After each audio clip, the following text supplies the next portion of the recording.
Hello and welcome to the Kayden Gordon Show, today's best country mix. And joining me right here today is Pete Colorado. Pete, how are you doing today? I'm very well, thank you. It's very late in the day. It's about past midnight here, so I'm a little bit tired because I've had two really rough nights. I picked up a virus, and Oh, sorry to hear. yeah, I've got a pretty painful throat, and that's been keeping me awake at night. So I've not been getting a lot of sleep, and but that's okay. I mean, I'm all excited to be speaking to you. I'm loving, I'm gonna love this anyway. Yes, well, thank you so much for taking the time to talk with us, and especially because it's past midnight. So, why don't we get started by getting to know you a bit and how you got started in music?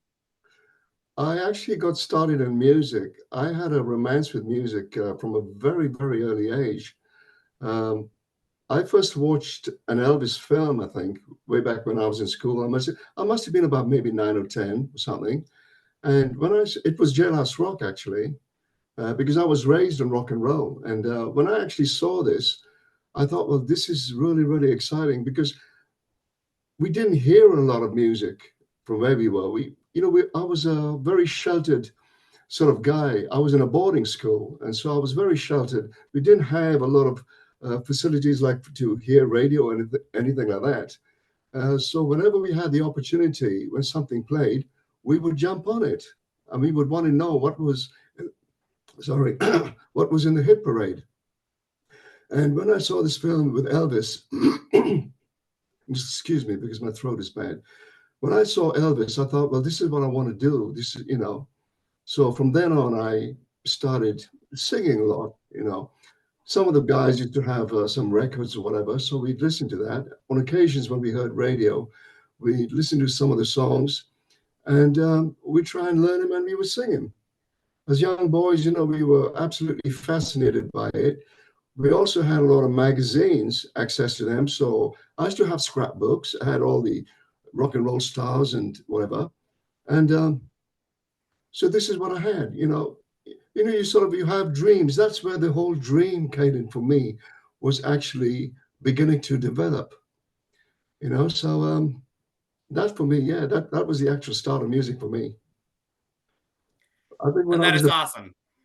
yeah, I think when I was about maybe 11 or 12, my mom had a really good. She was very friendly with one of the guys' mother, who was in school with us, and we used to go over to his flat or whatever, and I just noticed this guitar, which was on top of the radio, sort of on one of the cupboards.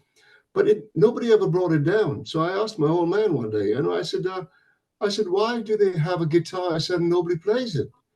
He said, I don't know. I said, look, I said, can you ask them to get it down? You know.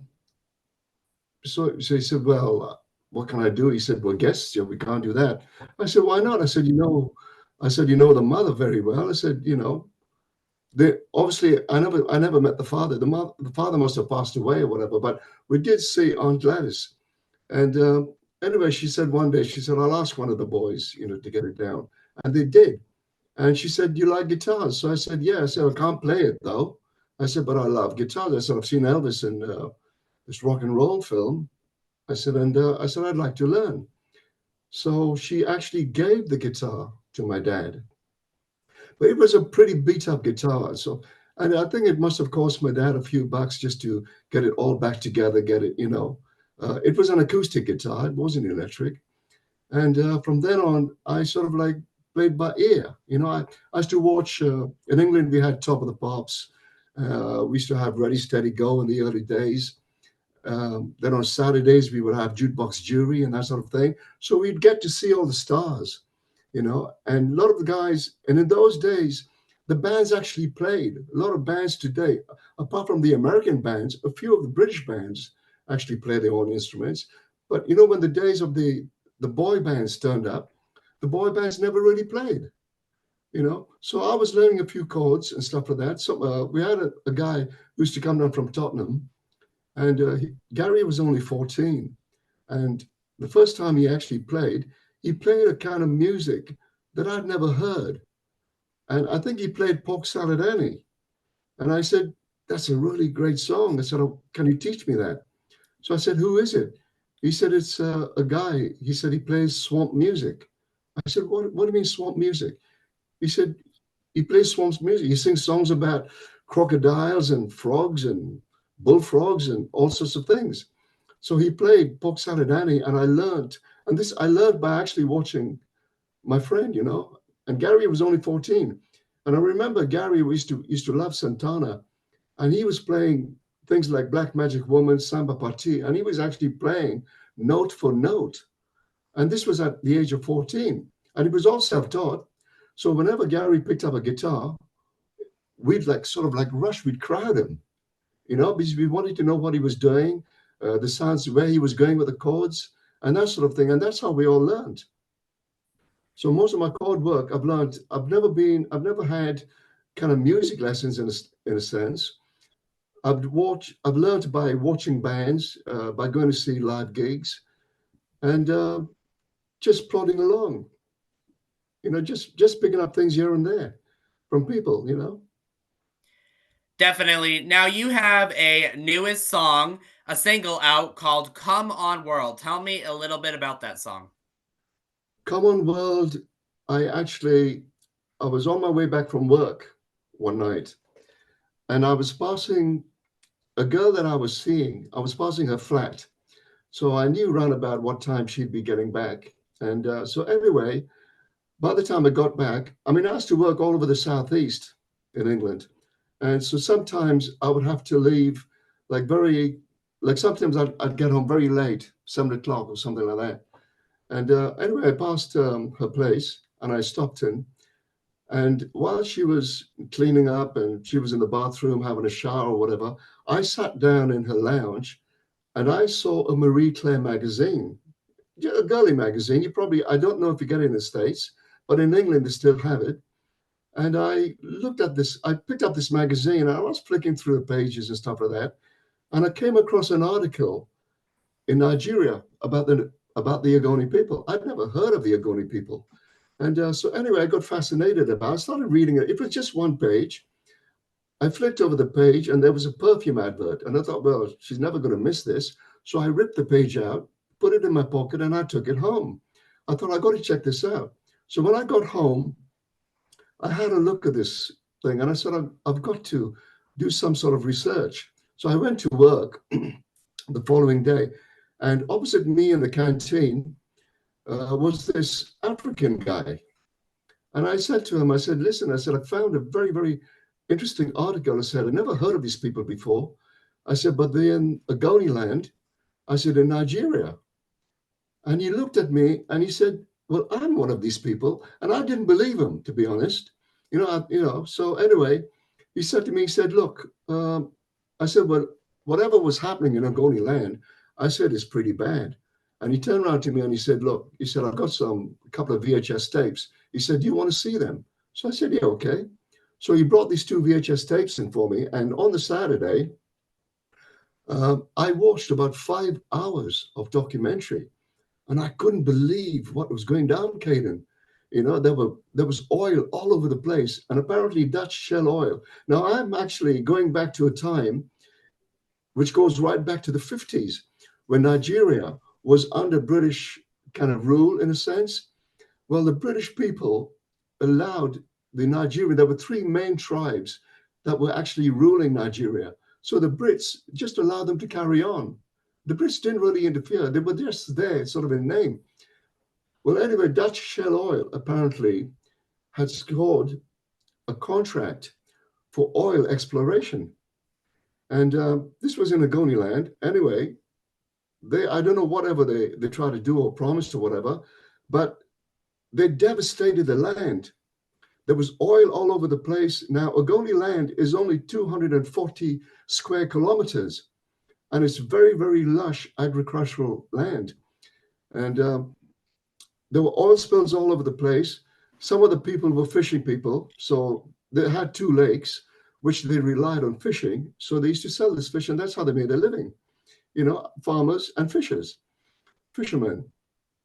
Well, anyway, there was oil all over the place, and out from the people, there came a voice. There was a guy called Ken Sarawiwa, and Ken was an activist.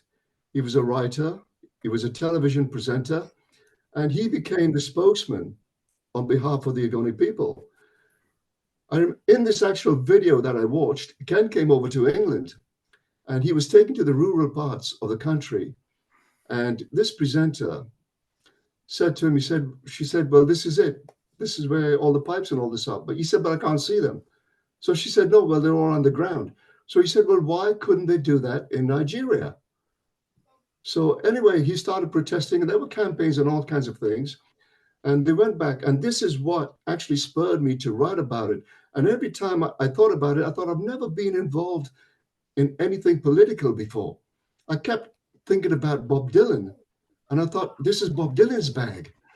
You know, I've got really, I don't have a right to be doing anything like this. But at the same time, I thought, I can't let Bob Dylan get hold of a story like this. I wanted to do it. And so I persevered, and I wrote the song Common World.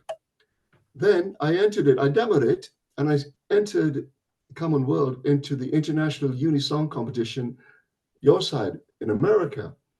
And I just put it in there just for world awareness or anything like that. I wanted to see what sort of reaction the listeners or the judges would have. And then about 3 months later, I got a certificate. And apparently the song had helped raise $15,000 for Amnesty International. So that was great. So the following year I repeated it, and the same thing happened. I got in touch with Amnesty International. I wrote them a nice letter. And I said, I've written this song, and I would love to. I had visions of actually going to Channel 4, because Channel 4 used to do a lot of documentaries. And so I was hoping that maybe, since I could provide the music, maybe they might help me get a crew or something and go into Ogoni land and see things for myself. But anyway, it never transpired, and I never heard from them again. And I kept on thinking to myself, well, okay, if this is the way it's going to be, then perhaps I've got a great song. It's a lovely message song, and I need to do it better. So Common World, basically, I've re-recorded it maybe about half a dozen times. And only in 2022, I actually finished it. And in 2022, I actually finished it.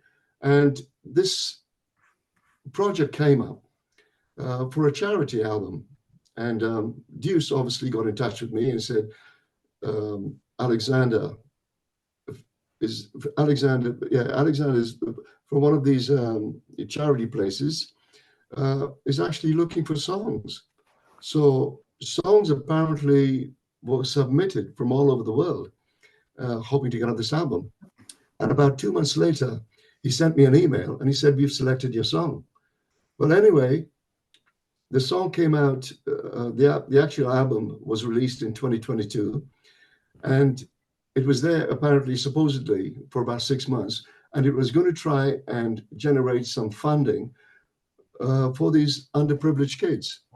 And that year in 22 was going to go to Bangladesh to help these underprivileged kids, to maybe give them a chance of schooling. So I thought, well, that's a pretty good thing to do.